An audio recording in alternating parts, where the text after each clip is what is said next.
तो भजनलाल सरकार की तरफ से लेखानुदान पेश कर दिया गया है और फर्स्ट इंडिया न्यूज पर महा कवरेज लगातार सुबह से जारी है। मेरी सहयोगी श्वेता मेरे साथ जुड़ चुकी है। श्वेता, ओवर टू यू, क्योंकि खास एक्सपर्ट्स आपके साथ हैं, उनसे पूछेगा क्या वाकई में रहा बजट ब्रह्मास्त्र। शुक्रिया पूनम, बिल्कुल बजट ब्रह्मास्त्र, इंतजार भी था, लेखानुदान पेश हो चुका है और एक बड़ा पैनल हमारे साथ मौजूद है। चर्चा की हम शुरुआत करें उससे पहले हम इंट्रोड्यूस जरूर मैं कराना चाहूंगी हमारे मेहमानों को। हमारे साथ है बीजेपी प्रवक्ता आरपी विजय जी, प्रवक्ता कांग्रेस से डॉक्टर प्रदीप चतुर्वेदी जी हमारे साथ हैं, हमारे साथ निर्मल तिवारी जी हैं, एसोसिएट एडिटर हैं, नरेंद्र कुमार जैन जी भी चर्चा में शामिल हुए हैं, उद्यमी हैं व अध्यक्ष हैं the employer association of Rajasthan से।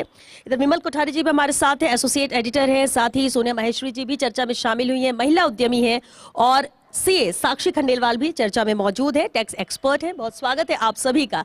देखिए, दिया कुमारी ने भी कहा कि अभी तो ये लेखानुदान है और हमने पूरे एक्सपर्ट्स के साथ बैठकर इस बजट को लाया, लेकिन आप देखिए आगे जब पूर्णकालिक बजट आएगा, निर्मल जी ये कहना था कि जब पूर्णकालिक बजट आएगा तब आप देखिएगा। और इसे कह सकते हैं निर्मल जी कि ये जो वादे किए गए थे, जो संकल्प पत्र था, कोई बड़ी घोषणा ऐसी नहीं की गई है कि बिल्कुल ट्रैक से हटकर कुछ बड़ा दे दिया गया हो जिसकी वाहवाही की जाए।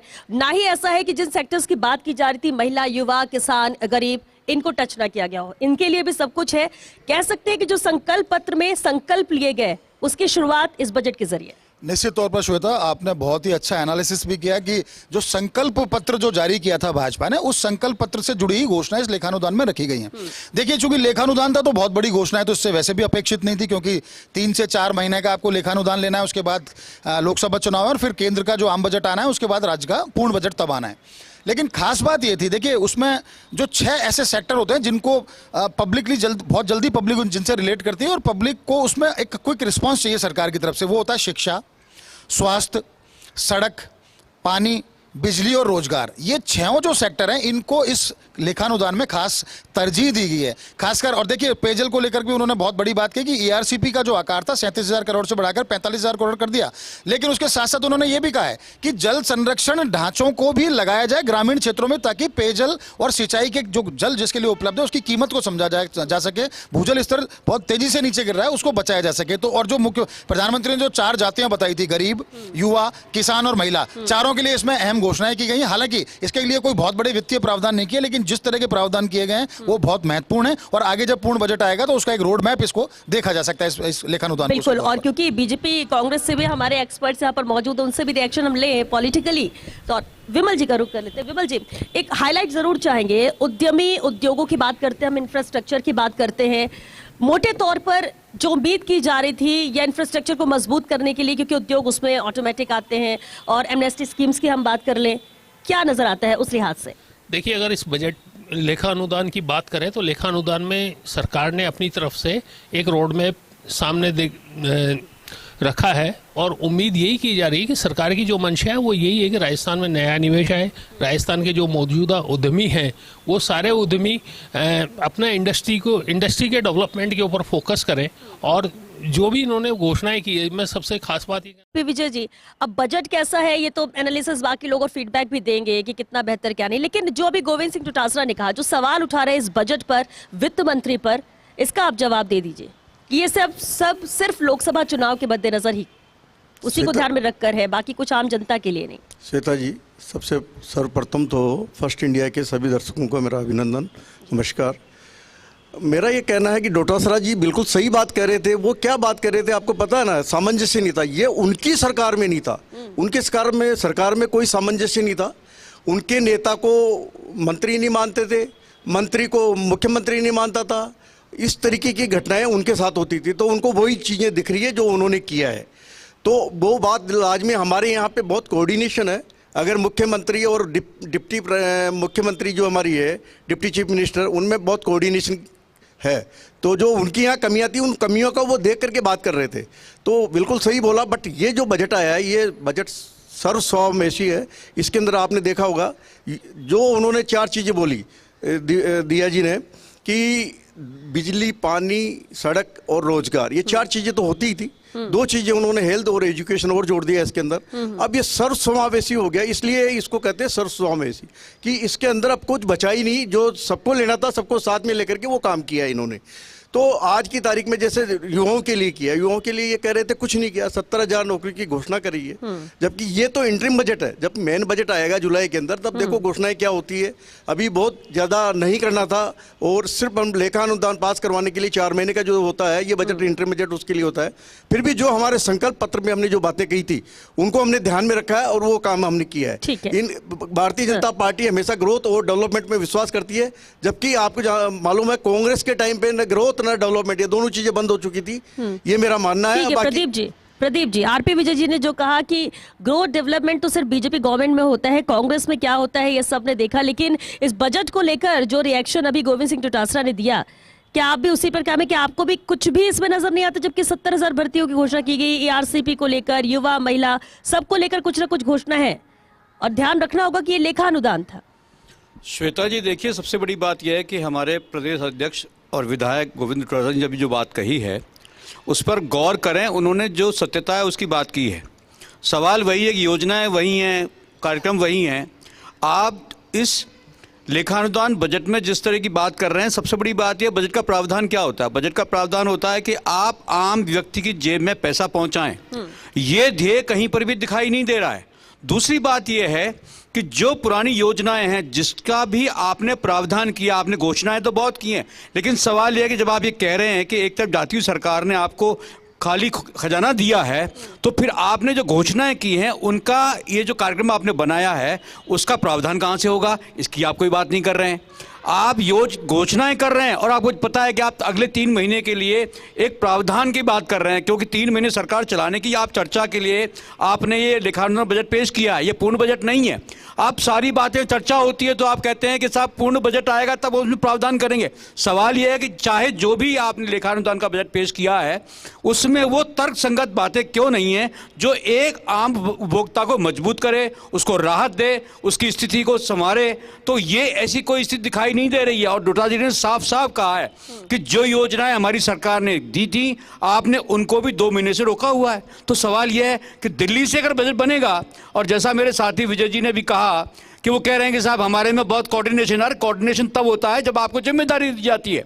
सवाल यह है कि आज केंद्र सरकार में प्रधानमंत्री नरेंद्र मोदी इस चुनाव में, विधानसभा चुनाव में आकर बोलकर गए थे कि हम आने वाली सरकार आएगी तो हम वैट कम कर देंगे, हम डीजल पेट्रोल पर पैसे कम, भाव कम। ये तो वही आरोप हो गया प्रदीप जी। इससे पहले आप लोग ने कहा कि सरकार है राज्य की, वो दिल्ली से चलती है। अब आप कह रहे हैं बजट जो यहाँ का है वो दिल्ली से तैयार होता है। आने वाले समय में सरकार बनेगी तो हम डीजल पेट्रोल के भाव कम करेंगे। तो आज उसकी घोषणा क्यों नहीं हुई?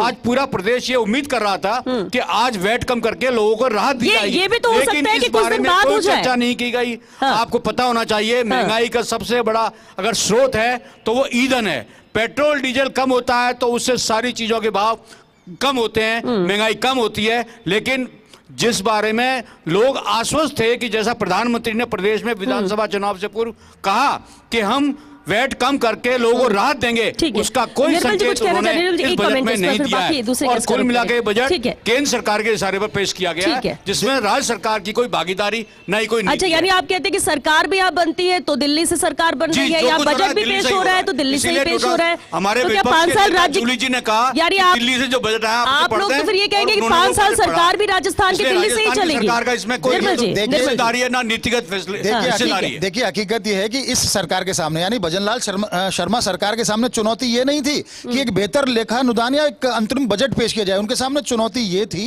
कि लोकसभा चुनाव सर पर है, लेकिन उससे पहले जो पूर्ववर्ती सरकार ने जो घोषणा की, जिनको वित्त पोषण के लिए करीब 7 लाख करोड़ रुपया चाहिए था, यानी हमारे जो बजट अनुमान है उनसे 3 गुना ज्यादा, तो उनका वित्त पोषण कैसे करें? क्योंकि जनता में इस तरह का संदेश ना जाए कि हम पुरानी योजनाओं को बंद कर रहे हैं। तो निश्चित तौर पर बड़ी चुनौती ये थी। दूसरी बात देखिए श्वेता, कि ये जो वित्त वर्ष का जो अंतिम तिमाही होती है, यानी जनवरी, फरवरी, मार्च के जो महीने होते हैं, टैक्स कलेक्शन का सबसे बड़ा समय यही होता है। तो इस सरकार ने अभी ये तो 3 महीने के अंदर किस तरह, क्योंकि जिस तरह के अभी जो वित्तीय स्थितियां हैं उसमें यह है कि जो 9 टैक्स हेड हैं, यानी जो कर मद के जो 9 विभाग हैं, वो 9 के 9 अपने राजस्व लक्ष्यों में 70% से ज्यादा आगे बढ़ने की स्थिति में नहीं है। यानी कि सरकारी खजाना तो पूरी तरह से खाली है, प्रदेश की वित्तीय स्थिति खराब है, वित्तीय सेहत खराब है। तो सबसे बड़ी चुनौती है कि लेखानुदान पेश करने से पहले तो अंतिम तिमाही के अंदर कितना रेवेन्यू मिलेगा उसका पता नहीं था। दूसरा, चूंकि अब लोकसभा चुनाव है, केंद्र ने पूर्ण बजट नहीं किया, तो हमारी केंद्रीय करों में हिस्सा राशि कितनी है उसका हमें मालूम नहीं था। तो यही कारण है कि बड़ा संतुलित और बैलेंस करके बजट देने की या लेखानुदान देने की कोशिश की यहाँ गई पर की है, गई, ताकि हाँ। किसी तरह की ऐसी अतिरिक्त घोषणाओं से अतिरेक से बचा जा सके जिसका लोकसभा चुनाव में भी नुकसान हो ठीक है। और जिनका सोनिया- घोषणा नहीं किया जा सके। सोनिया माहेश्वरी जी, अहम सवाल है क्योंकि महिला प्रायोरिटी में थी और आप महिला उद्यमी हैं। उद्यम, उद्योग, उद्योगपति और उसमें भी महिला का होना, इस लिहाज से कैसे आप बजट को देख रही हैं? क्योंकि लोग खामियां भी निकाल रहे हैं, लेखानुदान के ही था ये, तो ऐसे में 3-4 महीने के साथ जो बजट दिया गया, क्या आप उससे संतुष्ट हैं या आपको लगता है कुछ और चीजें जिस पर फोकस किया जाना चाहिए था? Right, thank you Shweta, wonderful question. मुझे ऐसा लगता है कि माननीय दिया जी और फीमेल होने के बावजूद तो जो एक फोकस एक्सपेक्टेड था कि स्मॉल बिजनेस स्टार्टअप्स पे या उनके डेवलपमेंट के लिए जितनी बातें की जा रही थी उस हिसाब से बजट में ऐसा कुछ देखा नहीं जा रहा कि कुछ उन्होंने प्रावधान रखा है उस चीज़ के लिए। तो और आज भारत का सबसे एक मूल शब्द है स्किल डेवलपमेंट। हम जब स्किल डेवलपमेंट की बात करते हैं तो यहाँ पर ये जानना बहुत ज़रूरी है कि ना हर एक महिला को, चाहे हर महिला टैलेंटेड है, पर उस टैलेंट के लिए उसको एक गाइडेंस सेंटर अगर मिल जाए तो उसकी बात ही क्या हो। पर ऐसे कोई भी गाइडेंस सेंटर की यहाँ मतलब मैं कहीं पर भी कोई ऐसा प्रावधान नहीं है। और स्किल डेवलपमेंट्स मुझे लगता है कि जितने ज़्यादा होंगे उतनी ज़्यादा महिला आत्मनिर्भर बनेगी और बजाय किसी भूखे को रोटी देने से उसे बेटर है कि उसे रोटी कमाना सिखाओ, ज़्यादा बढ़िया है। ओके, बिल्कुल। साक्षी, टैक्स को लेकर क्या आपको नजर आता है? क्योंकि उम्मीदें इसे लेकर भी थी, लोग कह रहे थे उम्मीद कर भी सकते हैं, घोषणा हो भी सकती है, या फिर इंतजार जुलाई तक भी करना पड़ सकता है। तो टैक्स को लेके सबसे पहले तो एक डिमांड थी, आई थिंक, जो थी सबसे पहले कि वैट कम किया जाए। वैट की पेट्रोल और डीजल को लेके कम किया जाए, जो बिल्कुल नहीं की गई है। सेकेंडली जो एमनेस्टी, अगर हम टैक्स में देखें तो एक एमनेस्टी स्कीम आती है जो हेल्प करती है कि अपने जो भी पेयर्स हैं उनकी पेनल्टी और इंटरेस्ट को निकाल जाए। उसमें उनने 31 मार्च तक का एक्सटेंशन दे रखा है, जो बहुत ही एक अच्छी खबर है। तो उसको लेके एक बेटर न्यूज़ आई है। एक लैंड टैक्स को लेके भी अच्छी न्यूज़ आई है कि शायद से इसको निकालने की घोषणा की गई है, तो वो भी एक आई थिंक एक पॉजिटिव न्यूज़ की तरफ है। बिल्कुल। विमल जी, क्योंकि ये बिल्कुल अहम फैसला है लैंड टैक्स को लेकर ही, इसे लेकर क्या कहेंगे? कितना इससे बेनिफिट है या फिर इस पे और कुछ चेंजेस भी हो सकते हैं आने वाले वक्त में? लैंड टैक्स को लेकर के जो आज अंतरिम बजट में लेखानुदान में जो घोषणाएं हुई है वो बड़ी साफ साफ है कि लैंड टैक्स को लेकर के जो उद्यमियों में परेशानी थी उस परेशानी का एक तरह से निदान हो गया। आने वाले समय में लैंड टैक्स को लेकर के नए नोटिस जारी नहीं होंगे। अब तक जो नोटिस जारी हुए हैं उन सारे नोटिस को एमनेस्टी स्कीम में शामिल किया गया है, जिसमें जो टैक्स की जो राशि है उसका 10% दे करके एमनेस्टी स्कीम का लाभ दिया जा सकता है और उसके बाद में उसको इस लैंड टैक्स के झंझट से मुक्ति मिल जाएगी। ये बड़ी क्लियर बात है। मैं निर्मल जी की बात पे ही आना चाहता हूँ, जिसमें इन्होंने चर्चा की थी कि ये जो लेखानुदान है, इस लेखानुदान में बहुत ज़्यादा घोषणाएं नहीं की जा सकती। ये बात भी सही है कि नहीं की जा सकती, लेकिन इसके पीछे एक बहुत बड़ा कारण है। कारण ये है कि जैसा दिया कुमारी जी ने अपने लेखानुदान भाषण की शुरुआत में ही बताया था कि जब सरकार के पास में अभी इस समय कर का भार है 5,89,781 करोड़ रुपीस का टैक्स ऋण का भार अभी इस समय राजस्थान के ऊपर है। हर प्रति व्यक्ति अगर ऋण की बात करें तो हर व्यक्ति के ऊपर 70,800 रुपए का प्रति व्यक्ति कर्जदार है। अब ऐसी स्थिति में सबसे ज्यादा जरूरी यह है कि उसको और उसके ऊपर और कर्ज का भार बढ़ाने के बजाय उसके ऊपर जो कर्ज का भार है उससे राहत दी जाए। आज इतना बड़ा जैसे 5.89 लाख करोड़ रुपए के अगर लोन है तो उस लोन के ऊपर इंटरेस्ट कितना होगा? आप देखिए, सरकार जितना पैसा कमाएगी या जितना पैसा राजस्व रूप में इकट्ठा करेगी उसमें से एक बहुत बड़ा हिस्सा कर्मचारियों के वेतन और इस लोन के ब्याज को चुकाने में चला जाएगा। तो फिर जो मूल रूप से जो लोन है वो तो एज इट इज खड़ा रहेगा और उसको चुकाने की व्यवस्था भी करनी पड़ेगी। हमारे पास जैसे एनके जैन साहब है, हम एनके तो लगातार प्रतिक्रिया आ रही है। टीकाराम जूली ने जिस तरह से कहा, मानना उनका ये कि इस बजट में कुछ भी नहीं है, बातें बड़ी बड़ी की गई लेकिन दिया कुछ नहीं है। इससे पहले कि इसका जवाब मैं आरपी विजय जी आपसे लूं, नरेंद्र जी हमारे साथ हैं, उद्यमी हैं। नरेंद्र जी, अब देखिए सबके अपने अपने तर्क हैं, अपनी अपनी उम्मीदें थी, कोई खुश है, कोई खुश है, कोई और ज्यादा उम्मीद कर रहा था। तो उम्मीद अब जुलाई में आने वाले पूर्णकालिक बजट से भी है, लेकिन उद्यमी क्या उम्मीद कर रहे थे और उद्यमी कितने खुश हैं इस लेखानुदान से, या फिर इंतजार आपको लगता है अभी उद्यमियों को और करना चाहिए? धन्यवाद। सबसे पहले तो मैं आपके चैनल को धन्यवाद दूंगा कि इस चर्चा पे बहुत ही उपयुक्त चीजें निकल के आ रही हैं बजट की। मेरे हिसाब से इस बजट का जो सबसे मुख्य हिस्सा है वो पुलिस के मॉडर्नाइजेशन का है। अगर पुलिस सक्षम होगी, भयमुक्त प्रशासन अगर आप दे सकेंगे तो प्रदेश का विकास अपने आप होगा। ये बहुत इंपॉर्टेंट चीज़ है और इसको उन्होंने एड्रेस किया है सदन में। 200 करोड़ रुपए इन्होंने पुलिस मॉडर्नाइजेशन के लिए दिए हैं, एंटी रोमियो स्क्वाड बनाने के लिए दिए हैं, लाडली सुरक्षा योजना की घोषणा की है और महिलाओं और दलितों के विरुद्ध जो अत्याचार हो रहे थे उससे उनको सुरक्षित रखने की घोषणा की है। सिर्फ आर्थिक दृष्टि से मत देखिए आप, प्रदेश को सुरक्षित रखना बहुत जरूरी है, देश को सुरक्षित रखना बहुत जरूरी है। इसके अलावा जो टैक्स की बातें हैं तो मैं कहता हूँ हमारे कुछ मुद्दे थे, मेरे ख्याल से वो अगर इसमें आइडेंटिफाई नहीं हुए हैं तो आगे मुख्य बजट में होंगे। लैंड टैक्स इन्होंने हटा के हमारी वर्षों पुरानी मांग जो थी उसको किया है, लैंड टैक्स समाप्त ही कर दिया है और जो पुरानी डिमांड किन्हीं की बाकी है तो उसको एमनेस्टी में लेके 10% पैसा वो जमा करा दे, वो समाप्त हो जाएगा। आगे लैंड टैक्स के कोई नोटिस जारी नहीं होंगे।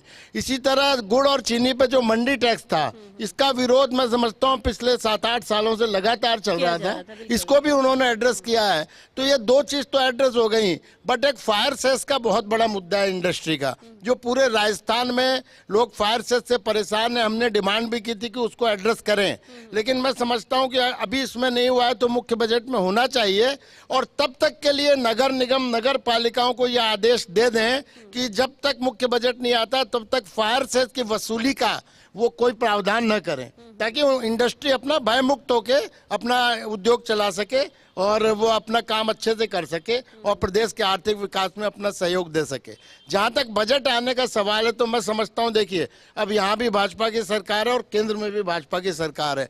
जो हमें हिस्सा मिलता था, जीएसटी का जो हिस्सा हमारा अभी कुछ बाकी भी है पैसा आना, और जो हिस्सा मिलता था समय से पूरा पैसा आएगा तो ये सारी घोषणाएं पूरी हो सकती हैं, ऐसा कुछ नहीं है। और केंद्र सरकार मैं समझता हूँ कुछ ना कुछ सहानुभूति पूर्वक अपनी नजर रखेगी राजस्थान पे, जिससे निश्चित रूप से राजस्थान के विकास में सहयोग मिलेगा। और जो बजट घोषणाएं हुई हैं, ये कहना कि भाई वो घोषणा पूरी कैसे होंगी, अगर विल पावर है सरकार में, घोषणा की है, विल पावर अगर होती है सरकार की तो निश्चित रूप से वो घोषणाएं पूरी होंगी। और अगर वो सारी पूरी होती है और मुख्य बजट में जो 2-4 समस्या और एड्रेस करनी है उद्योगों की, उसको अगर एड्रेस करते हैं तो बहुत अच्छा है। एक जो मेट्रो ट्रेन की घोषणा की इन्होंने सीतापुरा से अम्बाबाड़ी, तो ये भी एक बहुत पेंडिंग काफी समय से चल रहा था और ये घोषणा होने के बाद जो मजदूरों का आवागमन है वो बहुत ईजी हो जाएगा। और आज हम जो रोज देखते हैं सड़कों पे जाम लग जाता है, आपको कहीं जाना हो 1-1 घंटे तक आप अपने ऑफिस नहीं पहुंच पाते हैं, तो निश्चित रूप से सड़क से जाम से निजात मिलेगी और एक आवागमन भी सुचारू होगा। तो हम मौलिक सुविधाएं यदि हमें मिलती हैं बजट में, हर समय हम टैक्स का रोना रोता रहे, ये टैक्स कम करो, वो टैक्स कम करो, तो फिर रेवेन्यू कहां से आएगा। आप टैक्स लगाइए लेकिन मौलिक सुविधाएं दीजिए, हम उसमें खुश है, उद्यमी उसमें खुश होते हैं। जो मुख्य मुद्दे हैं वो हमने एड्रेस कर दिए, वो कम होने चाहिए।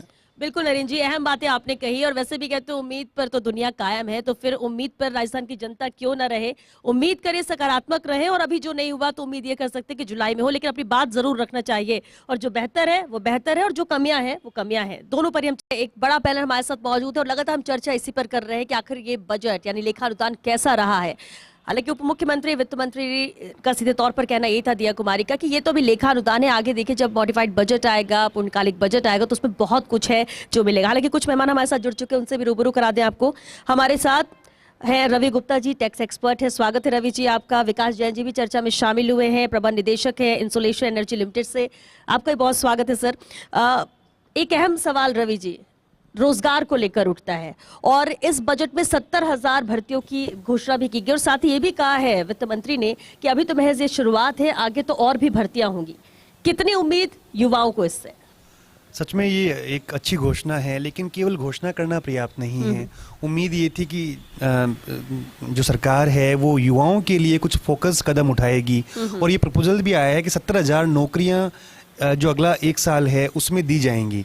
लेकिन सबसे बड़ी बात यह है कि केवल घोषणाएं करना पर्याप्त नहीं है। कई सारे चैलेंजेस सामने हैं जो पिछले सरकार के दौरान भी रहे, जैसे पेपर लीक का एक बड़ा प्रॉब्लम है। कुछ भर्तियां जो हैं उनमें कॉन्स्टिट्यूशनल प्रोविजंस इस तरीके से गलत कमियां रह जाती हैं कि वो कोर्ट में अटक जाती हैं। तो सबसे इम्पोर्टेंट ये है कि केवल घोषणाएं करने की जगह अब जो एग्जीक्यूशन पार्ट है उसको काफ़ी अच्छे तरीके से किया जाए, पूरा लीगल तरीके से किया जाए, ताकि जो युवा कई साल से प्रयासरत हैं, पढ़ाई कर रहे हैं, जिनके सपने हैं सरकारी नौकरी में जाने के, उनके सपने पूरे हो सके, वो प्रॉपरली जो नौकरियां जो आती हैं, फ्लोट होती हैं, वो टाइम पे पूरी हों और पूरी होने के बाद में उनकी नियुक्तियां दी जाएं। केवल परीक्षा करवाने से भी कुछ नहीं होगा, करवाने के बाद रिजल्ट आ जाते हैं, फिर जो वापस से परीक्षाएं करवाई जाती हैं, तो इन सबसे मुक्ति मिलके जैसे यूपीएससी की तर्ज केंद्रों की स्थापना की बात है, रोजगार मेले संभागवार लगाए जाएंगे, आपको लग रहा है कि इससे भी मददगार साबित होंगे युवाओं के लिए? देखिए, स्किल डेवलपमेंट की बात जो की जा रही है उसी के लिहाज से जी इस बारे में मेरा विचार ये है कि एक शुरुआत तो हुई, कम से कम अगर हर जिले में रोजगार मेले लगाए जाएंगे, एक माहौल बनेगा, प्राइवेट जो ऑर्गेनाइजर्स हैं, जो ऑर्गेनाइजेशन हैं, जो एम्प्लॉयमेंट देना चाहते हैं, लेकिन उनको अच्छे जो रोजगार परक युवाएं हैं जो चाहते हैं कि काम करें, वो ऐसे अच्छे लोगों की उनको नियुक्ति करने में मदद मिलेगी, और उन युवाओं को भी मदद मिलेगी जो कि प्राइवेट नौकरी में कोई ऑर्गेनाइजेशन में ज्वाइन करना चाहते हैं, कोई कॉर्पोरेट को ज्वाइन करना चाहते हैं। तो निश्चित रूप से अच्छा कदम है, एक अच्छा विज़न है, जिसपे माननीय जो वित्त मंत्री महोदया हैं उन्होंने बजट पेश किया है और एक नींव रखी है अगले 1 साल की। ऐसा दर्शाता है ये कि अगले 5 साल में युवाओं का भविष्य से सुनहरा रहने वाला है इस सरकार के अंतर्गत। जी बिल्कुल, अहम बात आपने कही। विकास जी, केंद्र की हम बात कर लें तो सोलर एनर्जी को लेकर फोकस केंद्र का भी रहा और ये फोकस राज्य का भी रहा है, इसको लेकर भी कई घोषणाएं की गई और अभी भी बजट में 5 लाख घरों का लक्ष्य रखा गया है। ये कितना फायदेमंद आम जन के लिए होगा, क्योंकि बिजली की समस्या जितनी ज्यादा होती है और जिस तरह से लगातार करंट लगता है इन बिलों को देखकर, उससे राहत के तौर पर अगर बात की जाए तो? देखिए, सबसे पहले तो मैं धन्यवाद देना चाहूँगा नवनिर्वाचित सरकार का, जिसने हमारी इंडस्ट्री की बहुत प्रत्याशित डिमांड, जो कि आते ही सबसे पहले इन्होंने सुनी और उसका निदान भी किया, जो कि सोलर रूफटॉप की कैपेसिटी 500 किलोवाट से बढ़ाकर 1 मेगावाट करी सरकार ने। इससे काफ़ी के सारे उद्यमियों को फ़ायदा होगा और प्रदेश में बिजली की व्यवस्था में भी सुचारू रूप से सुधार आएगा। सेकेंड जो पॉइंट सरकार ने इस बजट के अंदर किया है, वो 5 लाख घरों का सोलराइजेशन करने का सरकार ने टारगेट रखा है। और ये पीएम साहब की जो सर्वोदय योजना है, उसी के तहत में ये उसी की लाइन पे चलते हुए आगे है। इससे डेफिनेटली बिजली की समस्या से तो निजात मिलेगी और सोलर सेक्टर को भी प्रदेश में काफ़ी बढ़ावा मिलेगा। एक जो हमारी डिमांड सेक्टर की है, काफ़ी समय से पेंडिंग है, मुझे उम्मीद है कि मुख्य बजट में वो सरकार जरूर उसको टेकअप करेगी। वो है कि सोलर के लिए एक स्पेसिफिक आरई का मैन्युफैक्चरिंग जोन बनाया जाए, जिससे सोलर की जो मैन्युफैक्चरिंग की फैसिलिटीज़ हैं राजस्थान में, वो और ज़्यादा से ज़्यादा डेवलप हो पाएँ, क्योंकि सोलर का कंजम्पशन सबसे ज़्यादा राजस्थान में है। तो हमारा मानना यह है कि सोलर का प्रोडक्शन भी सबसे ज़्यादा राजस्थान में होना चाहिए। तो उसके लिए सरकार से हमें उम्मीद है कि अगले जो पूर्ण बजट आएगा उसके अंदर ज़रूर सरकार सोलर सेक्टर की मैन्युफैक्चरिंग के लिए कुछ ना कुछ प्रोत्साहन आगे देगी हमें। जी बिल्कुल। विमल जी, इसी पर आप कुछ पूछना चाह रहे थे शायद? मैं विकास जी आपसे इसी को लेकर के एक सवाल पूछना चाह रहा था, जिसमें ये था कि जैसे जो सोलर में जो सरप्लस सोलर हो जाती है, उसके ऊपर अभी जो सरकार की जो नीति है, क्या उसमें भी कुछ चेंज होना चाहिए? जो सरप्लस बिजली बनती है, क्योंकि जो सोलर से जो नया बिजली का प्रोडक्शन होगा, जैसा कि आप बता रहे हैं 5 लाख घरों के ऊपर जो सोलर रूफ्स बनेंगे और उसके बाद में ये उम्मीद की जा रही है कि जैसे कंजम्पशन पूरा नहीं होता, जो सरप्लस हो जाता है वो सरकार को या सरकारी तंत्र में जाता है। तो अभी इसको लेकर के जो नीति है, क्या उसमें भी कोई बदलाव होना चाहिए और इससे इंडस्ट्री को क्या फायदा होगा? इसमें जो सबसे बड़ा खामी है इस नीति में, वो है सोलर के ऊपर जो जनरेट हम अपने घर के ऊपर जो बिजली जनरेट कर रहे हैं, उसके ऊपर भी 40 पैसे की इलेक्ट्रिसिटी ड्यूटी देनी पड़ती है कंज्यूमर को। ये हमने माननीय ऊर्जा मंत्री जी के समक्ष प्रस्तुत किया है ये प्रॉब्लम, और उन्होंने हमें आश्वासन दिया है कि इस चीज़ को काफ़ी जल्दी से जल्दी सरकार इसको देखेगी और इसको ठीक करेगी। प्लस इस जो एक्सपोर्ट हम जो सोलर एनर्जी जो एक्स्ट्रा सोलर एनर्जी जो हम एक्सपोर्ट करते हैं, उसके अंदर भी पिछली सरकार में एक चेंज किया गया था कि एक्स्ट्रा यूनिट्स एक सर्टेन लेवल तक ही आप एक्सपोर्ट कर सकते हो, उसके बाद सरकार उसका 3 रुपये कुछ पैसे से आपको क्रेडिट दे देगी। हमने ये भी सरकार से डिमांड करी है कि अगले मुख्य बजट तक आते आते आप इसको हटाएं और हमें बैंकिंग 1 साल तक की दें। चलिए बिल्कुल ठीक। क्योंकि संभागवार भी लोग क्या कुछ प्रतिक्रिया रखते हैं इस बजट को लेकर वो भी जान लेते हैं। जोधपुर का रुख करते हैं, सहयोगी राजीव गौड़ हमारे साथ जुड़ रहे हैं। राजीव, जोधपुर की जनता क्या चाह रही थी, क्या उम्मीद थी और इस बजट से कितनी उम्मीद पूरी हुई है, किस तरह के रिएक्शंस आ रहे हैं?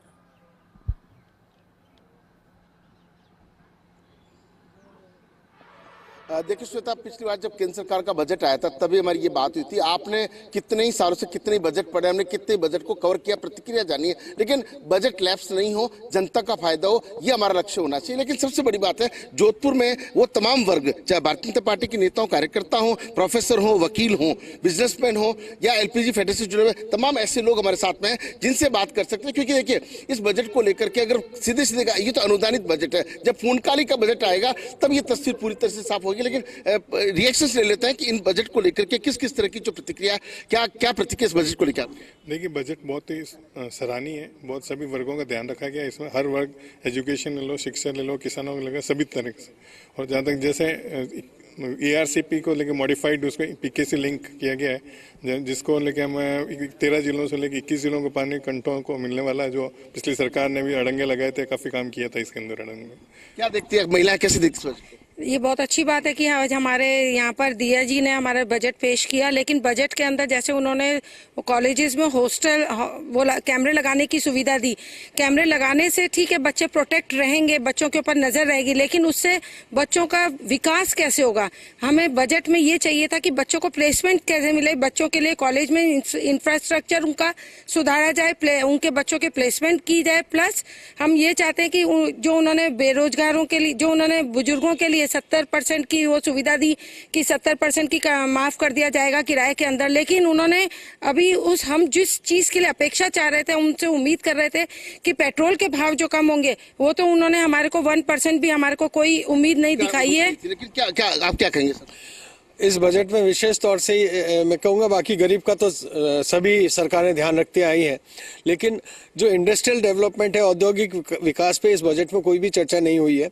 और किसी भी तरह की नई इंडस्ट्री डेवलप करके उसके थ्रू एम्प्लॉयमेंट जनरेट करने पर किसी प्रकार की कोई बात नहीं हुई है। यहाँ की इंडस्ट्रीज के प्रोडक्ट्स को एक्सपोर्ट के लिए कुछ विकसित करने के लिए कोई बात नहीं हुई है। उस पर किस प्रकार से सरकार सहायता कर सकती है, इस पे कोई बात नहीं हुई है। और साथ ही बहुत समय से जो पेट्रोल और डीजल पर वैट कम करके पड़ोसी राज्यों के बराबर जो उनकी रेट करने की बात थी, उस पर भी इस बजट में कोई बात नहीं हुई। उस लिहाज से ये डिसअपॉइंटिंग लग रहा है। हमारे साथ पूर्व विधायक नारायण बेड़ा। नारायण जी, कैसे देखते हैं पूर्णकालिक बजट में? उम्मीद है जो चीजें रही मिल जाएगी? ये पूरी मुझे आशा है कि जो बाकी रही है डीजल की, पेट्रोल की बात, ये जनता की वाजिब बात है, और उसमें मुझे पूर्ण आशा है कि वो वेट कम होगा, इनकी दरें घटेगी, इसमें कोई दो राय नहीं। कैसे देखते इस बजट को आप? ये इलेक्शन को, आगामी इलेक्शन, लोकसभा इलेक्शन आते हुए, उसको देखते हुए मुझे लग रहा है ये धरातल पर कितनी उतरेगी उसके ऊपर निर्भर करेगा। मैडम, कैसे देखती है आप महिला के रूप इस बजट को? बहुत ही दुर्भाग्यपूर्ण है, विचारहीन है, दृष्टिहीन है और आधारहीन बजट है।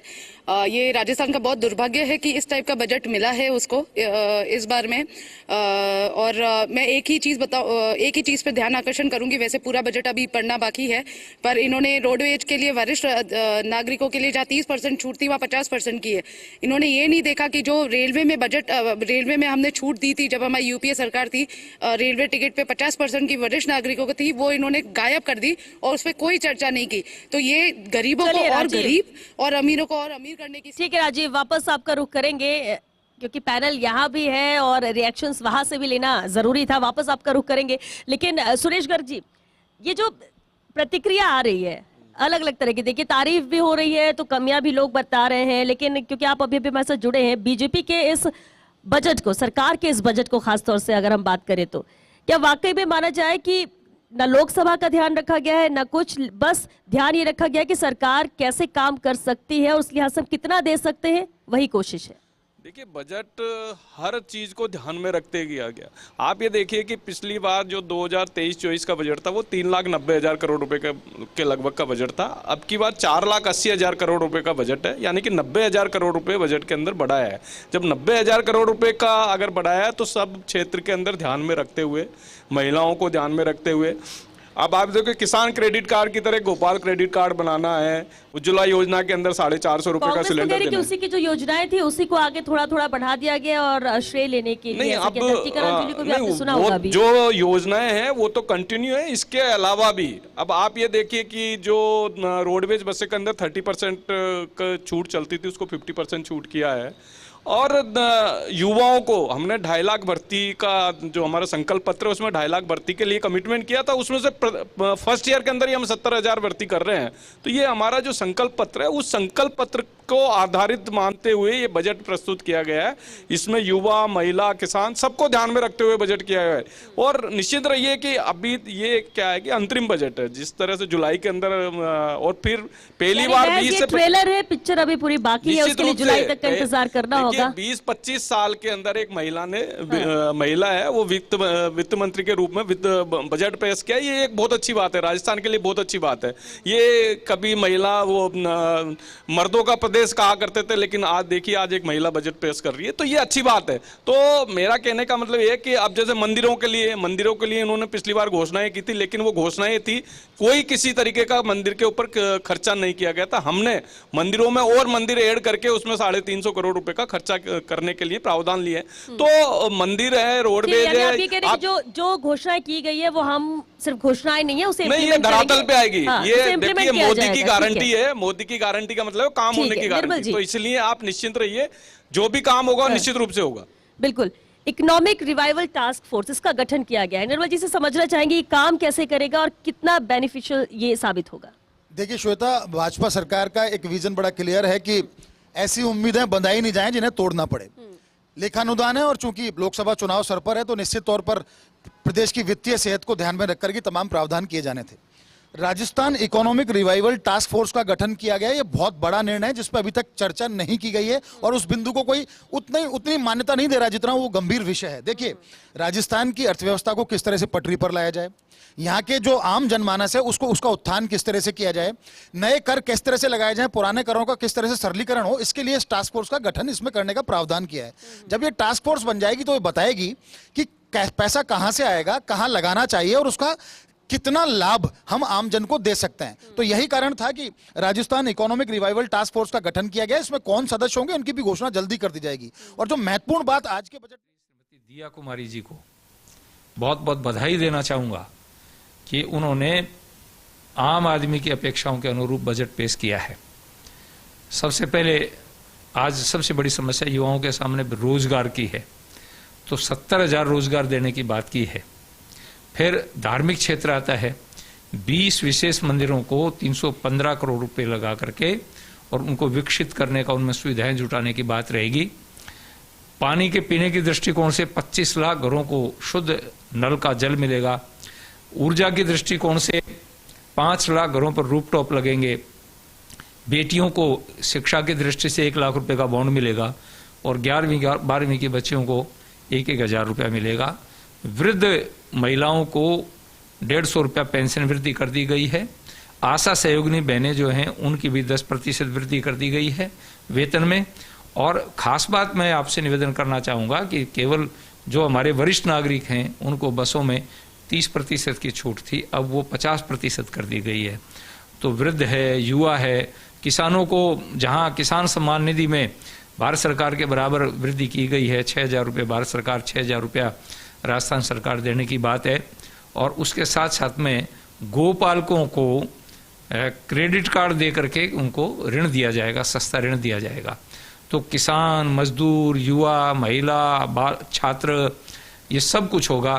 और पंचायतों को जोड़ने का सड़कों का प्रावधान, हमारे जो उप स्वास्थ्य केंद्र थे उनका अपग्रेडेशन का प्रावधान, विद्यालयों के अपग्रेडेशन का प्रावधान, खेलों के दृष्टिकोण से स्पोर्ट्स केंद्र बनाने का प्रावधान। तो एक अच्छा बजट दिया है जिससे आम आदमी को टच करेगा। और आम आदमी के जो खाने का सामान था, गुड़ और चीनी, इसके ऊपर मंडी टैक्स खत्म करके उसको सस्ता कर दिया गया है ताकि गरीब आदमी आराम से मिठाई बना सके, शादियां कर सके, हलवाइयों के ऐसे मिठाई ले सके, नित्य प्रति चाय पीते हैं। गुड़ हमारे आम आदमी का खान पान का साधन है, तो ये सब कुछ किया है। तो मैं पुनः उनको, माननीय मुख्यमंत्री और वित्त मंत्री को बधाई देता हूँ। निर्मल जी उस वक्त आपको रोका था, आप अपनी बात पूरी कीजिए। Rajasthan economic revival task force की हम बात कर रहे थे, तो उसका गठन के पीछे उद्देश्य यही है कि किस तरह से हम प्रदेश की वित्तीय सेहत को सुधार सके। और आज जो बड़ा निर्णय हुआ इसके साथ साथ वो ये था कि 4 तरह की एमनेस्टी स्कीम लाई गई। देखिए, VAT amnesty, stamp duty amnesty, transport amnesty और टैक्स एमनेस्टी। एमनेस्टी स्कीम लाने के पीछे उद्देश्य यही कि जो बकाया अरबों खरबों रुपए की जो बकाया होती है, अटकी रहती है, उससे बढ़िया है कि उसमें से कुछ राशि हमें प्राप्त हो सके ताकि हम वित्तीय रूप से और ज्यादा सशक्त और संबल बना सकें। तो एमनेस्टी योजना चारों लाने के पीछे उद्देश्य यही है कि वर्षों से जो लंबा पैसा अटका हुआ है वो भी सरकारी खजाना में आएगा, तो निश्चित तौर पर योजनाओं के वित्त पोषण के लिए और ज्यादा सहायक सिद्ध होगा और ज्यादा हमारे हाथ सशक्त निर्मल जी कुछ कहना चाह रहे थे निर्मल जी इस पर? मैं ये कहना चाह रहा था कि इसमें जो वेट एमनेस्टी और जो एमनेस्टी स्कीम्स लाई गई हैं, उनमें से जो स्कीम्स जो खत्म हो गई थी उन्हीं स्कीम्स की डेट्स को आगे बढ़ाया गया। अभी कोई नई एमनेस्टी स्कीम की घोषणा नहीं हुई है, लेकिन ये उम्मीद जरूर की जा सकती है कि जो पेंडिंग मामले अभी भी पड़े हुए हैं वो सारे मामले इन एमनेस्टी स्कीम्स के माध्यम से कुछ हद तक सॉल्व होएंगे। हालांकि 2020 के अंदर भी एमनेस्टी वेट एमनेस्टी स्कीम की शुरुआत हुई थी, जो अभी तक चल रही है, 2024 तक भी चल रही है और अभी भी ये मामले पूरे खत्म नहीं हुए। इसके अलावा एक खास बात और भी है कि सरकार ने जीएसटी के अंदर भी फेसलेस की शुरुआत करने की इच्छा जताई है और इसके बारे में ज़्यादा बेटर ये है कि आप कुछ जो हमारे साथ में सीए बैठे हुए हैं, स्पेशलिस्ट हैं, इनसे बात करें। रवि जी।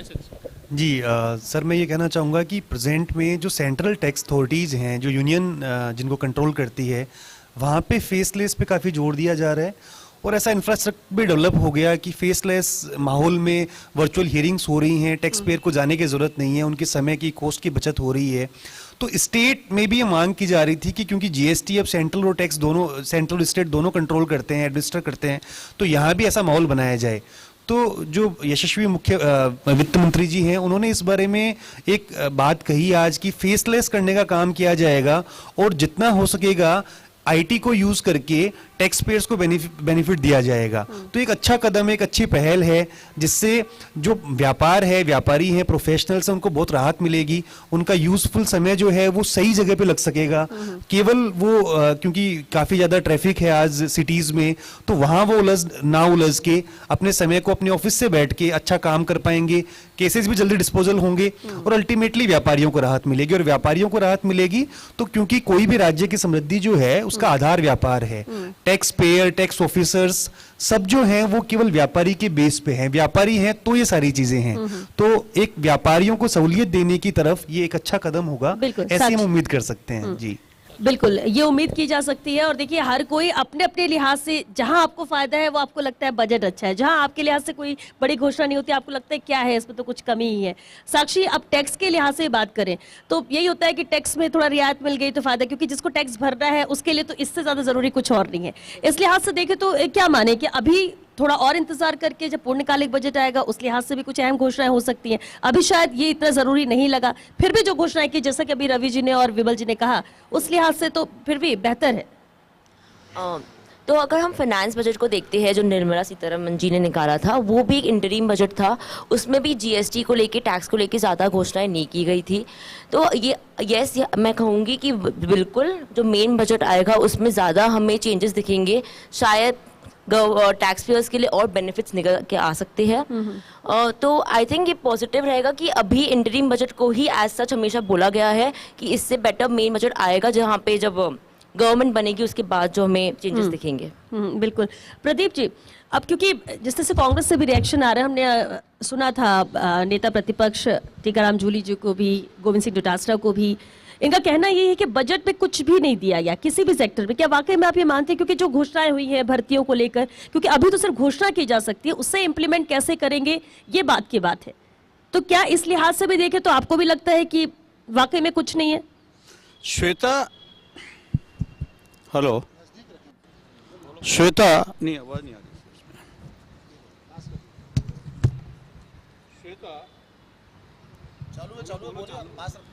श्वेता जी, बात यह है कि आज जो बजट की बात हो रही है उसमें सबसे बड़ी बात यह है कि 2 सेगमेंट हैं राजस्थान में। अब जो स्थिति बन रही है कि राज्य सरकार की बात करें तो वो संकल्प पत्र को लेकर बात कर रही है और माननीय प्रधानमंत्री जी अपनी गारंटी को लेकर बात कर रहे हैं।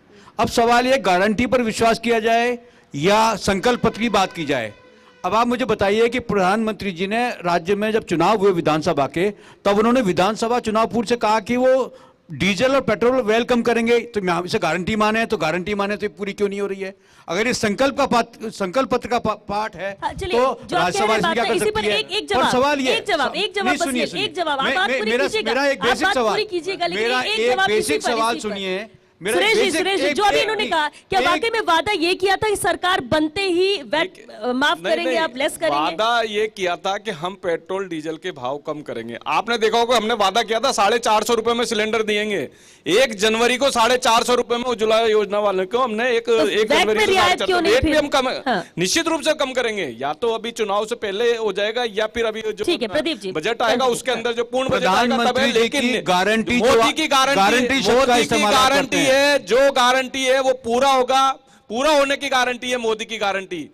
इसलिए आप भ्रमित मत हो, निश्चित रूप से बजट तो सुरेश जी मैं उसी गारंटी का जिक्र कर रहा हूं। हाँ तो आप समझिए साहब, हमने 10 हमारी गारंटी है, 10 में से 8 भाई, गारंटी हमने पूरी कर दी। अच्छा, 10 में से 8 गारंटी पूरी कर दी। इसलिए आप मुझे बोलने दें, निश्चिंत रहिए, गारंटी पूरी होगी। अच्छा, मेरा दूसरा सवाल, गारंटी पूरी होगी। मेरा दूसरा सवाल आपसे है कि जैसे प्रधानमंत्री कह रहे हैं कि इस देश में 4 जातियां हैं, युवा, महिला, किसान और बेरोजगार, गरीब 4 जातियां हैं। मुझे बताइए कि ये 4 जातियां इस देश में असंगठित क्षेत्र का पार्ट हैं और असंगठित क्षेत्र 90% इस देश में है, जिसके बारे में इस बजट को लेकर कोई चर्चा नहीं है, कोई प्रावधान की बात नहीं है। आप इन 4 जातियों का जिक्र तो कर रहे हैं, लेकिन जिस क्षेत्र में इनसे संबंध है, जिस क्षेत्र में ये अपना रोजगार करते हैं, जिस क्षेत्र में रहते हैं, उन असंगठित क्षेत्र के लोगों के बारे में इसमें क्या चर्चा की है और उनके लिए क्या प्रावधान किए हैं, मैं इस पर आपका ध्यान चाहूंगा। मैं बता दूं आपको, 70,000 युवाओं को हम नौकरी देंगे, वो युवाओं के लिए है। महिलाओं को लखपति दीदी बनाएंगे, 5 लाख महिलाओं को। सोलर प्रोजेक्ट 5 लाख से ज्यादा का solar project, solar rooftop solar लगेंगे तो रोजगार मिलेंगे और उद्योग धंधे बढ़ेंगे। किसानों के लिए हम गोपाल क्रेडिट कार्ड लाए, तो किसानों को, महिलाओं को, युवाओं को, सबको ध्यान में रखते हुए बजट है। तो भाई ये देखो, जनता एक्सेप्ट कर रही है, जनता इस चीज को एक्सेप्ट कर रही है। अब आपको एक्सेप्ट करने में टाइम लगता है तो वो उसका तो अलग, उसका कोई इलाज नहीं है। लेकिन मैं ये कह रहा हूं कि हम जो बजट दे रहे हैं वो बहुत अच्छा बजट है और दूरदर्शिता वाला बजट है। हमने चुनाव को ध्यान में रखते हुए कोई बजट नहीं दिया, चुनाव को ध्यान में रखते हुए नहीं दिया। आने वाले विकसित भारत को ध्यान में रखते हुए, राजस्थान को भी हम विकसित राजस्थान बनाना चाहते हैं, उसको ध्यान में रखते हुए हमने बजट। आपसे रहेगा, आपने भी कहा था कि हम सिर्फ ये क्यों देखते हैं कि टैक्स में कितनी बचत हुई क्या नहीं, जो बेटरमेंट के लिए फैसले लिए जा रहे हैं हमें उस पर भी ध्यान देना चाहिए। लेकिन अभी जो प्रदीप जी कह रहे हैं उससे आप कितना इत्तेफाक रखेंगे कि जिन फैक्टर्स की बात की जा रही, प्रदीप जी ने जो बात की है, मोदी की गारंटी की कि इन्होंने कहा कि वैट कम क्यों नहीं किया डीजल और पेट्रोल पे, तो देखिए ये लेखानुदान है, इस पे इतना ज्यादा वो नहीं करना चाहिए कि वैट कम हो या टैक्स कम हो या और कुछ हो। निश्चित रूप से हम ये समझते हैं और हमने भी सुझाव दिया था उद्योग जगत की तरफ से कि डीजल और पेट्रोल पे से वैट कम होना चाहिए ताकि हमारी जो लॉजिस्टिक की लागत है वो कम हो, और जब लागत कम होगी तो उद्योग धंधे अपने आप चलेंगे। हमारा भी, जैसा अभी भाजपा के प्रवक्ता बोल रहे थे, हमारा भी ये मानना है, निश्चित रूप से कुछ दिनों में हमें ये घोषणा सुनने को मिलेगी कि इस पे वैट कम हुआ, पेट्रोल डीजल के दाम कम हुए, ये हमारा पक्का मानना है। हो सकता है लेखानुदान में वो चीज नहीं आई है, आगे आ जाएगी, क्योंकि कई तरह के माइलेज होते हैं जो लेने पड़ते हैं सरकारों को, और कई तरह की घोषणाएं होती हैं जो सही समय पे की जाती हैं। तो हम उस समय का इंतजार कर रहे हैं, निश्चित रूप से उस समय वो घोषणा होगी और जनता को राहत पहुंचेगी। और मैं मानता हूं कि मोदी जी ने अगर गारंटी ली है तो वो उस गारंटी को पूरा भी करेंगे। बिल्कुल, अब गारंटी ली है तो पूरा भी करेंगे। निर्मल जी, जिस तरह से नरेंद्र जी इतने पेशेंस के साथ है, इंतजार करने की बात कर रहे हैं, आपको लगता है कि वैसे ही लोगों को रहना चाहिए या थोड़ा और इंतजार करना चाहिए? क्योंकि जब बहुत ज्यादा उम्मीदें होती है तो शायद बोलने में इसलिए होता है कि ये भी नहीं हुआ, वो भी नहीं हुआ, कोई कह रहा है, अभी आपने सुन भी रहे थे जोधपुर से ऐसे रिएक्शन आ रहे थे। देखिए श्वेता, इंतजार की जो घड़ियां हैं वो समाप्त होने वाली हैं। आज तो लेखानुदान था और इस तरह की परंपरा ये रही है कि लेखानुदान या बजट में कभी भी पेट्रोल डीजल को लेकर उसमें वैट बढ़ाने कम करने जैसी घोषणाएं अमूमन नहीं की गई। मैं एक बड़ी सूचना दे देता हूं, प्रदेशवासियों को बड़ी महत्वपूर्ण सूचना है। राज्य सरकार ने, भजनलाल शर्मा जो हमारे मुख्यमंत्री हैं, उन्होंने एक कमेटी का गठन किया था पेट्रोल डीजल पर वैट कम करने के लेकर, जिसमें राव राजेंद्र सिंह को जिसका चेयरमैन बनाया गया था, अरुण चतुर्वेदी उसमें, सीआर चौधरी हैं, श्याम अग्रवाल, लाखोटिया जी जो सीए हैं वो उसमें हैं, और प्रभुलाल सैनी पूर्व मंत्री उसके अंदर हैं। इस कमेटी ने अपनी रिपोर्ट तैयार कर ली है। प्रदेश के अंदर अभी पेट्रोल के ऊपर 31.06% वैट है और डीजल के ऊपर 19% के करीब वैट है। इस पेट्रोल के अंदर करीब 7%। बिल्कुल आयुषी, और सुबह से फर्स्ट इंडिया न्यूज इस पर चर्चा भी कर रहा है क्योंकि लेखानुदान वित्त मंत्री दिया कुमारी की तरफ से पेश कर दिया गया है और काफी घोषणाएं भी की गई है। हालांकि आमतौर पर देखा जाता है कि लेखानुदान में इतनी ज्यादा घोषणाएं नहीं होती हैं, लेकिन यहाँ पर घोषणाएं भी देखने को मिली और इससे गारंटी वाली घोषणाएं बताया जा रहा है। खास मेहमान हमारे साथ मौजूद है जिनसे हम चर्चा लगातार सुबह से कर रहे हैं। सबसे पहले एक बार फिर से परिचय करवा देते हैं अपने दर्शकों से। हमारे साथ मौजूद हैं भारतीय जनता पार्टी के प्रवक्ता सुरेश गर्ग जी, राजेंद्र आर्य जी कांग्रेस के प्रवक्ता हैं, बहुत स्वागत है आपका। रवि गुप्ता जी टैक्स एक्सपर्ट है, हमारे साथ जुड़े हुए हैं, आपका भी बहुत स्वागत है एक बार फिर से। राजेश कंदोई जी हमारे साथ टैक्स एक्सपर्ट मौजूद हैं, उनसे भी हम चर्चा करेंगे। निर्मल तिवारी एसोसिएट एडिटर हमारे साथ मौजूद है।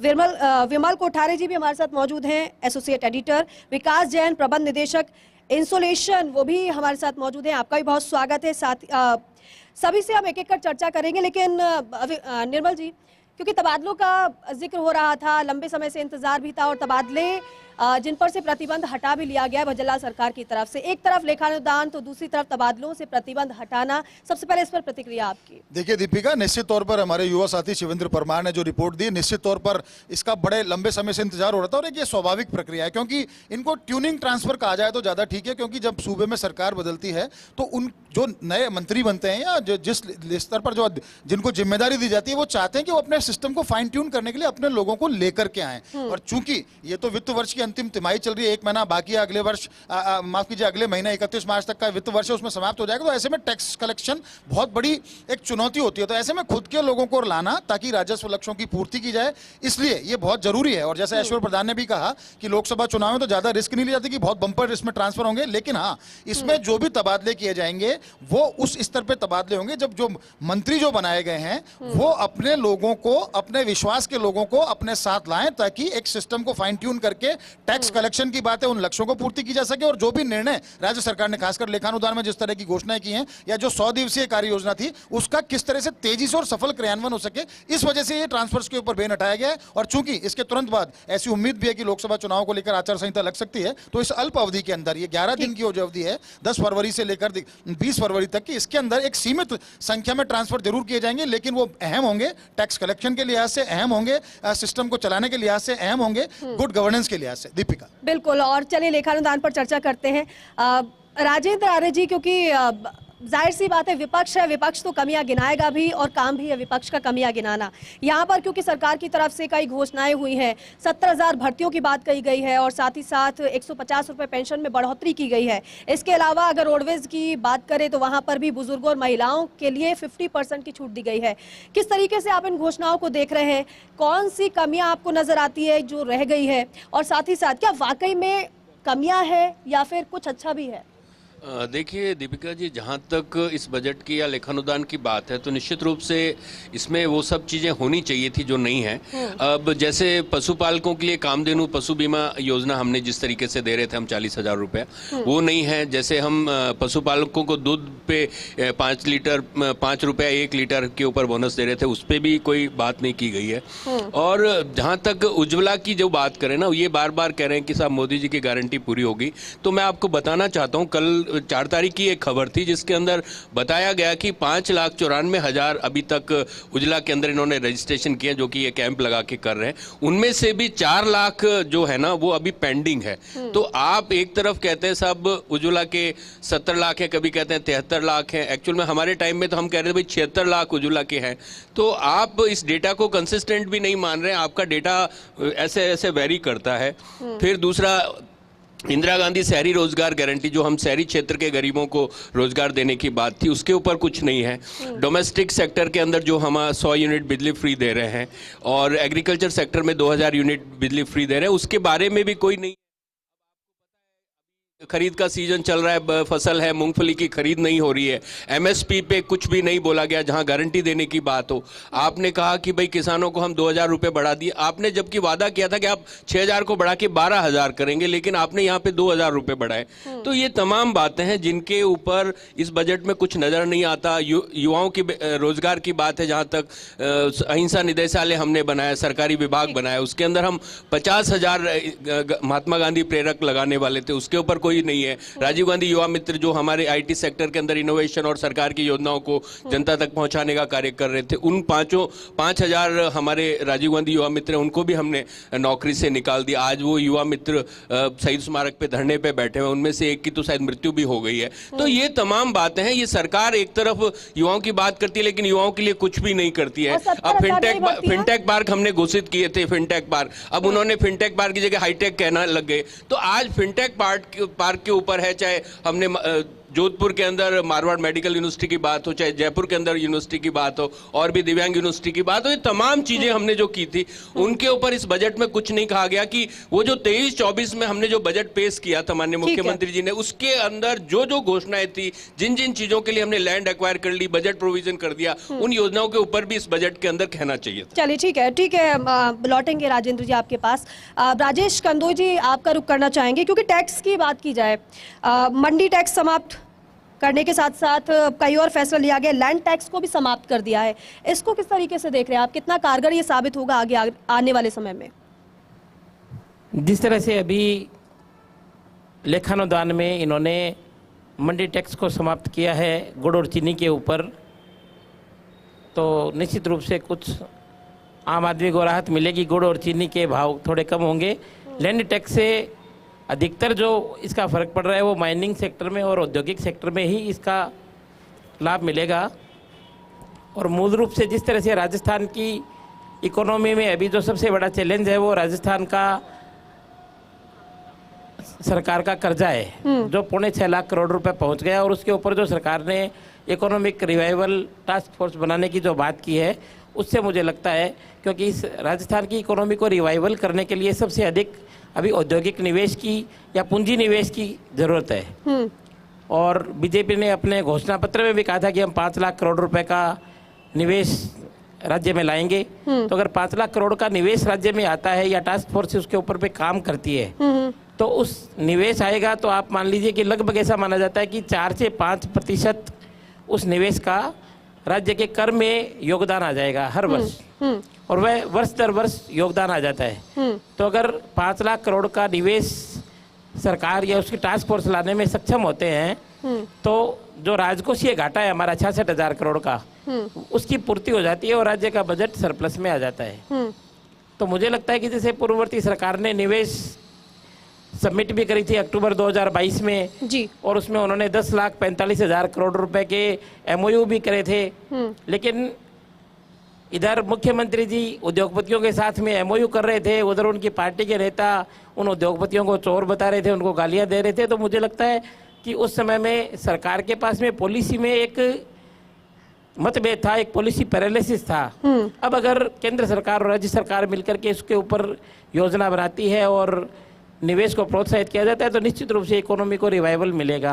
70,000 युवाओं की नौकरी की बात कर रहे हैं। उसके अलावा एक और बात है जिसके ऊपर हमें ध्यान देना चाहिए कि उन्होंने स्कूलों में स्किल डेवलपमेंट प्रोग्राम को प्रोत्साहित करने की बात करी है जी, जिससे क्या होगा, स्वावलंबन और स्वरोजगार के ऊपर में काफ़ी जोर दिया जाएगा। और खास करके जो 4 शहरों में इनोवेशन और एक्सेलरेशन सेंटर की बात की है, क्योंकि आज वास्तव में हर शहर को अपना एक स्टार्टअप, अपना एक यूनिकॉर्न बने, ऐसा सरकार को प्रोत्साहित करना चाहिए। तो उसके लिए जो इन्होंने इनोवेशन सेंटर की बात करी है और उसके ऊपर 1,000 करोड़ रुपए का बजट भी इन्होंने प्रावधान किया है, तो मुझे लगता है कि उससे युवाओं में जो इनोवेशन की भावना है उसको और बल मिलेगा और हम और नई तकनीक के साथ नए स्वरोजगार और इनोवेशन तभी हो पाएगा जब स्किल को डेवलप किया जाएगा। इसके मद्देनजर आप बेहद इसे बेहतरीन मान रहे हैं। विकास जैन जी, क्योंकि सूर्योदय योजना के तहत प्रधानमंत्री नरेंद्र मोदी ने इस बात की घोषणा भी की थी कि 1 करोड़ लोगों के घरों की छतों पर सोलर प्लांट लगाए जाएंगे, जिससे कि जो बिजली का बिल जब आता है लोगों के हाथ में, तो चिंता की लकीरें उनके माथे पर नजर आने लग जाती है।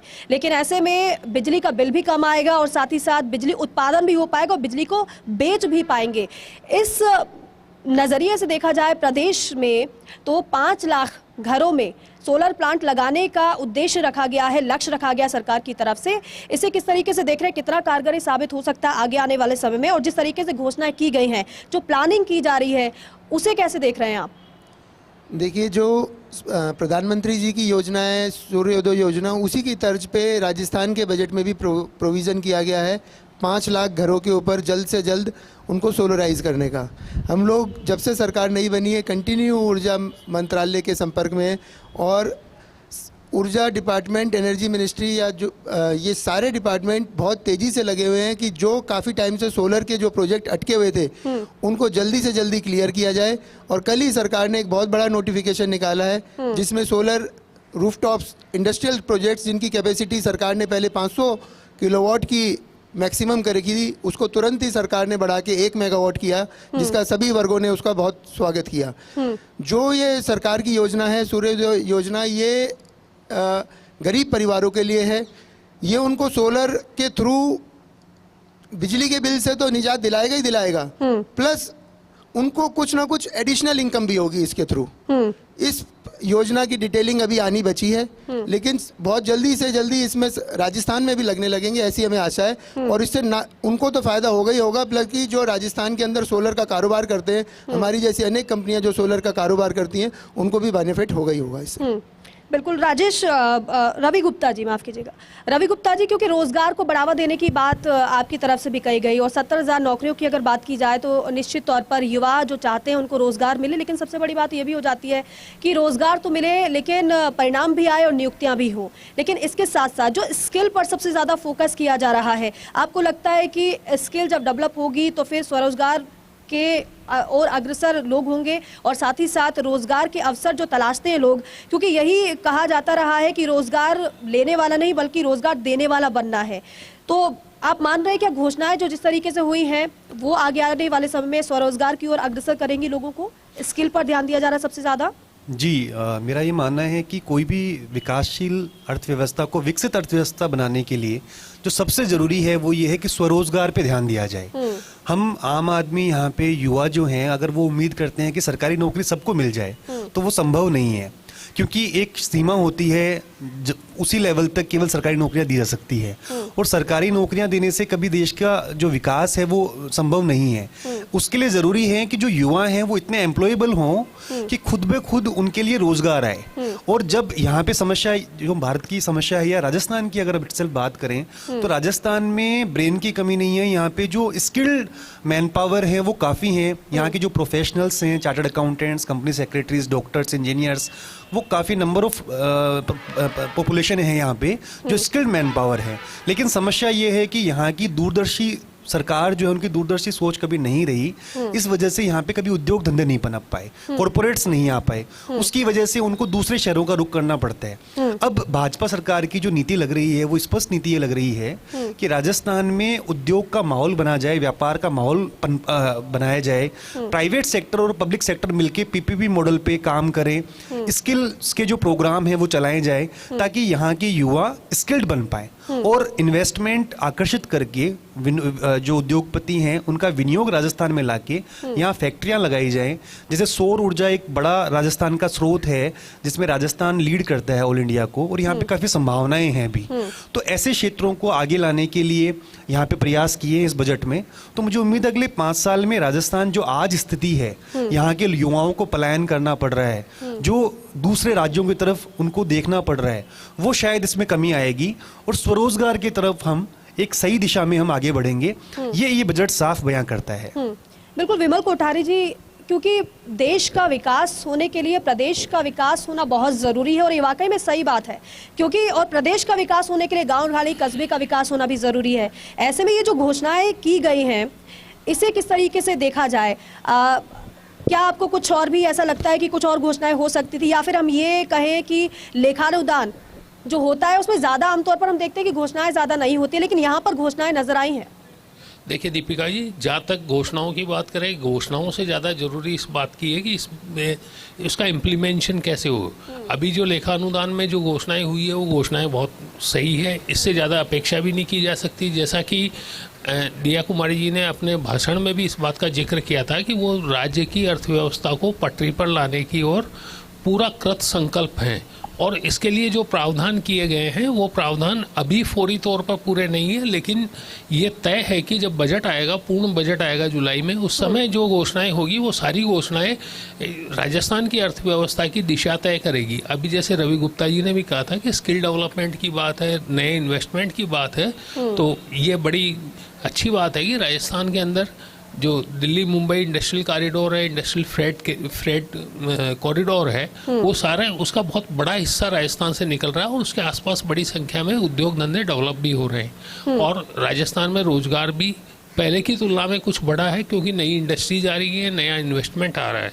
और जैसा कि हमारे दूसरे एक्सपर्ट ने कहा था कि पिछली सरकारों ने 5 लाख करोड़ रुपए के आसपास के इन्वेस्टमेंट के प्रयास किए हैं, ये सरकार भी इस बात को लेकर के खासी उत्साहित है कि नई सरकार बनने के बाद में, और चूंकि केंद्र में बीजेपी की सरकार है, राजस्थान में भी बीजेपी की सरकार है, इसलिए इस बात की संभावनाएं ज़्यादा है कि इन्वेस्टर्स का जो विश्वास है वो राजस्थान के प्रति निश्चित रूप से बढ़ेगा, और दीर्घावधि जो योजनाएं हैं जिससे इंडस्ट्रियल विकास प्रभावित रहता है और अट्रैक्टिव होता है, वो सभी योजनाएं निश्चित रूप से आने वाले बजट के अंदर घोषणाएं होगी। और अभी फिलहाल ज़्यादा उम्मीद नहीं की जा सकती थी क्योंकि ये केवल अपना 4 महीने का खर्च चलाने के लिए एक प्रस्ताव दिया जाना था, जो प्रस्ताव दे चुकी है। जहाँ तक इस बजट की बात करें, इस बजट के जो आंकड़े हैं वो आंकड़े भी मेरे पास में, जिन्होंने इन्होंने 4,86,615.10 लाख करोड़ रुपए का अनुमान लगाया था। जो टोटल फाइनेंशियल ईयर का जो बजट अनुमान है वो ये है। इसमें जो एक्सपेंडिचर का अनुमान भी 2,82,000। 4 महीने का लेखा जोखा और साथ ही साथ जो खर्च होना है उसका प्रस्ताव भी सरकार लेकर आ गई। सुरेश गर्ग जी, प्रस्ताव लेकर आया जा चुका है, घोषणाएं भी हो गई हैं, लेकिन अब इसे कैसे धरातल पर उतारा जाए, इस पर कार्य करना होगा। देखिए, जो भी भारतीय जनता पार्टी की सरकार काम करती है वो धरातल पे ही काम करती है। और मैं कहना चाहता हूँ, अभी कांग्रेस के प्रवक्ता ने बताया था कि साहब हमारे जो 100 यूनिट बिजली फ्री देने वाली बात थी उसके ऊपर कुछ नहीं बोला, 2000 यूनिट किसानों को देने वाली बात थी उस पर। अरे भाई, हमने कोई योजना बंद नहीं की है। अगर कोई योजना बंद होती तो वो बजट में आ जाती। ये तो निरंतर चल रही है, वो चल रही है। तो इसलिए भ्रांतियाँ फैलाने की कोई जरूरत नहीं है। बजट में वो चीज़ है जो नया और क्या आ रहा है, जो चीज़ पहले चल रही है वो कंटिन्यू चलती रहेगी। इसमें आम आदमी को जो पिछले जो राहत चल रही है वो राहत मिलती रहेगी। तो इसलिए भ्रांति फैलाने की कोई जरूरत नहीं है। और बहुत अच्छा बजट है। मैं कह रहा हूँ कि अनुदान के ऊपर भी आपको अगर मान लो 4,86,000 करोड़ रुपए का बजट, जो 3,90,000 करोड़ रुपए का बजट था 23-24 का, वो आज 24-25% बढ़ के, क्योंकि अभी तक के पिछले 5 साल का अगर रिकॉर्ड करेंगे तो 10% 11% के आसपास का ही बजट बढ़ता रहा है। लेकिन पहली बार हुआ है कि वो 25-26% के आसपास का बढ़ा है। तो ये अच्छी बात है। और ये जनता को, हम हर क्षेत्र के अंदर जनता को राहत दे रहे हैं, चाहे युवा हो, चाहे महिला हो, चाहे किसान हो, हर क्षेत्र के अंदर राहत दे रहे हैं। तो ये तारीफ करने वाला बजट है। अब आप ये देखिए, महिलाओं के लिए हमने सोलर प्रोजेक्ट जो है उसमें महिलाओं को भी फायदा होगा, या महिलाओं को लखपति दीदी जो एक स्कीम है, एक सेंट्रल की स्कीम है, एक बहुत अच्छी स्कीम है। सेल्फ हेल्प ग्रुप बना के अगर लखपति दीदी आज 1 लाख रुपए से ज्यादा की अगर इनकम आई जनरेट होती है महिला की, तो ये अच्छी बात है। और बसों के अंदर अगर हम 50% जो 30% है उसका तो 50% डिस्काउंट दे रहे हैं, तो ये एक अच्छी पहल है। पुलिस व्यवस्था को मजबूत करना, उनके लिए अलग अलग CCTV कैमरे वगैरह है। या फिर आप जयपुर के लिए मेट्रो वाले, जो मेट्रो है, मेट्रो को एक्सटेंशन देना, सीतापुरा से आप VKI तक अगर मेट्रो आती है तो जयपुर की जनता को राहत मिलेगी। बिल्कुल बिल्कुल, क्योंकि समय खत्म हो रहा है, सभी से प्रतिक्रिया भी लेनी है। राजेंद्र जी, यहाँ बीजेपी की तरफ से कहा जा रहा है कि हमने हर वर्ग का ख्याल रखा है, सभी का ध्यान रखा जा रहा है, सभी का विकास हो, इसलिए हम इस तरीके से घोषणाएं भी हमने की है और कार्य भी किया जा रहा है।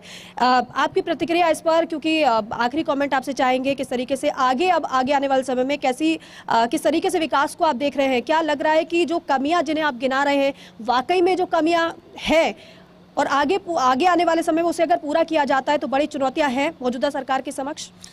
देखिए दीपिका जी, जहाँ तक पर्यटन क्षेत्र को उद्योग का दर्जा हमने 22-23 के अंदर जो हमारा बजट था उसमें दिया था और पर्यटन की हम पॉलिसी भी लेके आए। आपको पता होगा कि 13 से 18 वाला जो कार्यकाल था, पर्यटन विभाग की और आरटीडीसी की तमाम प्रॉपर्टियों के टेंडर तक हो गए कि इनको बेच डालो, लेकिन हमने 5 साल के अंदर पर्यटन सेक्टर को वापस से मजबूती पे लाए और तमाम तरीके से किया। और आज पर्यटन, राजस्थान में जिस तरीके से पर्यटन बढ़ा है वो अपने आप में एक बहुत बड़ी मिसाल है। और राजस्थान मतलब एक विकसित राजस्थान के रूप में हम लेके आए, पूरे देश के अंदर मतलब दूसरे नंबर पर हमारी आर्थिक विकास दर रही। तो ये बातें हैं, ये कुछ भी कहें और ये बार बार कर्ज की बात करते हैं, तो मैं सिर्फ यही कहना चाहता हूं कि केंद्र सरकार ने जो अपने हिस्से की जो योजनाओं में हमें जो पैसा मिलना चाहिए वो नहीं मिलता था। और केंद्र सरकार खुद कहता था कि आप अल्पकालीन या दीर्घकालीन ऋण ले सकते हो, केंद्र सरकार गारंटी देती है उन तमाम ऋणों के लिए। तो ये इनका कहना कि कर्ज का बोझ बढ़ गया, अगर आप केंद्र मदद नहीं करेगा, क्योंकि जीएसटी मिलने के बाद राज्यों के पास में आय के बहुत ज्यादा स्रोत बचे नहीं थे। हमारे पूर्व मुख्यमंत्री लगातार, सुनिए, मदद नहीं मिली इसलिए हमने कर्ज लिया। नहीं, देखिए मदद, आपको पता है ना कि स्टेट का बजट चलाने के हमारे रेवेन्यू के रिसोर्सेज बहुत लिमिटेड हैं, आपको पता है अच्छी तरह से। अब जीएसटी लगने के बाद में जीएसटी के अंदर जिस तरीके से कंपनसेशन की भी बात थी या उसकी म्याद बढ़ाने की बात थी वो भी नहीं की गई। तो आज राज्य जब अपनी आय कहां से लाएंगे? और हमने तो यहां तक भी कहा ना कि आपने 14 के बाद में जो पेट्रोल और डीजल और जो क्रूड ऑयल है जो कितना अंतर्राष्ट्रीय बाजार में गया, उसके बावजूद भी आपने डीजल के ऊपर कितनी मतलब एक्साइज ड्यूटी बढ़ाई और एक्साइज ड्यूटी के अंदर भी राज्य का जो डिविजिबल पूल है उसको घटा के अपने पार्ट में ले ले। राज्यों को अब मिलता कुछ भी नहीं है, तो हमने उसके बावजूद भी कहा कि आप एक्साइज ड्यूटी घटा दो तो स्वतः ही यहाँ पे वैट कम हो जाएगा। तो आपने कभी भी नहीं, जबकि 14 के अंदर जो मई 2014 में जो एक्साइज ड्यूटी थी वो एक्साइज ड्यूटी और आज जो एक्साइज ड्यूटी लग रही है उसके अंदर जमीन आसमान का फर्क है। तो सरकार ये आंकड़ों के अंदर बार बार भ्रमित करने की कोशिश करती है। राज्य पूरी तरीके से केंद्र सरकार से परेशान है, राज्यों को उनका हिस्सा नहीं मिलता है, राज्यों को सहायता नहीं मिलती है। केंद्रीय योजनाओं के अंदर बजट घटा दिया गया है। जल जीवन मिशन में भी केंद्र राजेंद्र जी, क्योंकि समय खत्म हो रहा है, इन्होंने केंद्र की योजना है जल जीवन मिशन, उसमें 50% देते हैं, राज्य भी 50 दे रहा है, केंद्र भी 50 दे रहा है। फिर केंद्र की योजना कहां से हो गई, जबकि लैंड एक्विजिशन हम करें, मॉनिटरिंग हम करें, पूरा डिपार्टमेंट हम चलाएं, सैलरीज हम दें। ठीक है राजेंद्र जी, ठीक है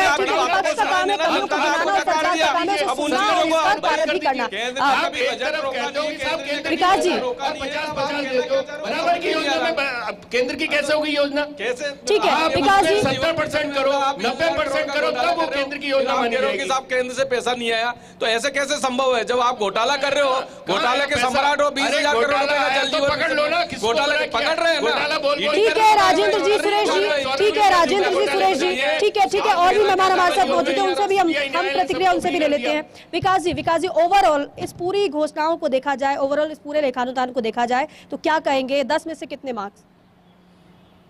लेखानुदान को पूरे ओवरऑल देखा जाए, क्योंकि ये 4 महीने का ही एक अंतरिम बजट है, पूर्ण बजट नहीं है, तो मैं इसमें से सरकार को 10 में से 8.5 अंक तक देना चाहूँगा।